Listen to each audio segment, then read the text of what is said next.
Good morning વિદ્યાર્થી મિત્રો. ધોરણ 11ના ગુજરાતીમાં 18મો પાઠ આપણે આજે ચાલુ કરીશું. હુકમ માલિક. આ પાઠના લેખક ચીનુ મોદી છે.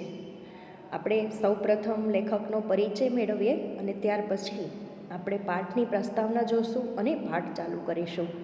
તો લેખકનો જન્મ, ચીનુ મોદીનો જન્મ 30/9/1939માં થયો હતો.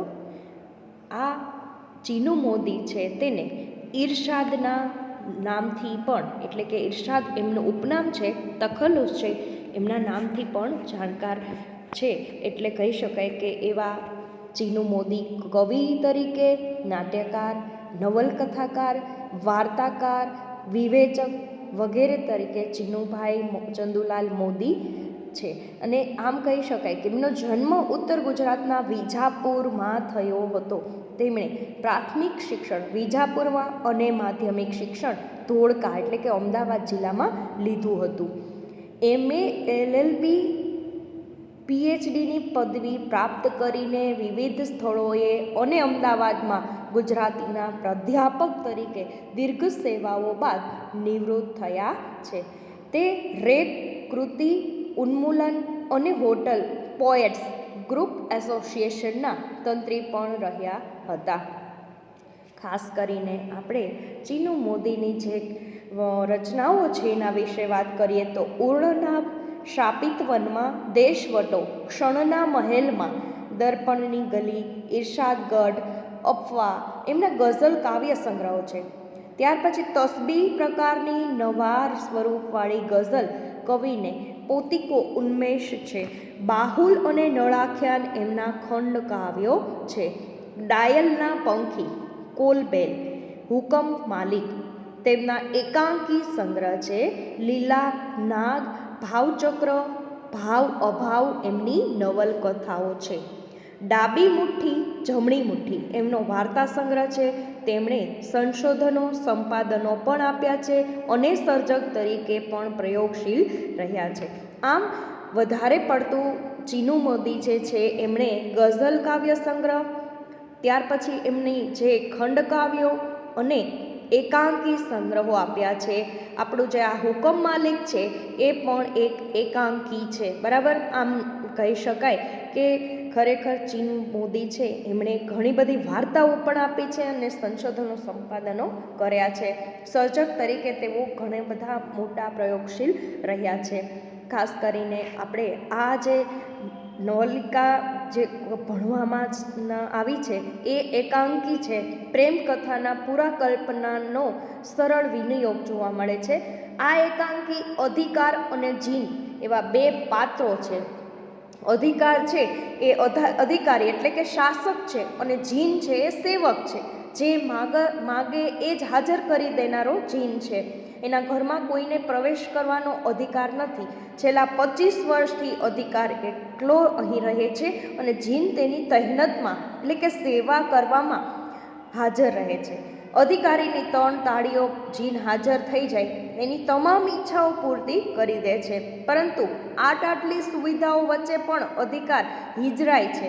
એટલે કે એક કહી શકાય કે અંદરથી એનું મનોબળ તૂટી જાય છે. અધિકારની 3 તાળીથી જીન હાજર થઈ જાય, તેની તમામ ઈચ્છાઓ પૂરી કરી દે, આટલી સુવિધાઓ છે. જીન માત્ર હુકમની ભાષા જ સમજે છે, તેને લાગણી સાથે કાંઈ જ લેવા દેવા નથી. અધિકારીની જે સંવેદના જ કૃતિનું કેન્દ્રબિંદુ છે. અધિકારી છે એમને જે ભાવનાઓ, સંવેદનાઓ, લાગણીઓ જે છે થાય છે એ જ વસ્તુ અહીંયા મુખ્યત્વે છે. પરંતુ હવે તેને જીનમાંથી છૂટવું છે તો બીજી તરફ તેને જીજીવિષા એટલે કે તેની ઈચ્છા પણ તીવ્ર છે. ત્રીજી તાળી પાડવા જાય છે.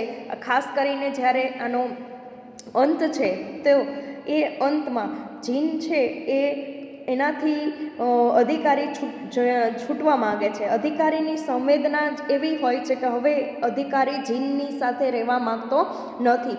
કંટાળીને જ્યારે અધિકારી બહારણું ખોલે છે ત્યારે એક નાનો એવો છોકરો ઘરમાં આવી ચડે છે એકાએક અને જીન તેને મારી નાખે છે. છોકરાના મૃત્યુ પછી અધિકારીનું શરીર છે એ લકવાગ્રસ્ત બની જાય છે અને એ દવાના સમય થતાં 2 તાળી પાડે છે. પરંતુ હવે તેને જીનમાંથી છૂટવું છે તો બીજી તરફ તેની ઈચ્છા પણ તીવ્ર છે. ત્રીજી તાળી પાડવા જાય છે ત્યારે પોતાનો હાથને તે રોકી રહ્યો છે. બીજો હાથ એનો ખરેખર લકવાગ્રસ્ત થતાં તાળી પાડી શકતો નથી. વધુ પડતા શ્રમથી તે મોતને ભેટે છે અને તે જ વખતે ડાબો હાથ જમણા હાથ પર પડતા ત્રીજી તાળી પાડે છે ને જીન પ્રગટ થાય છે.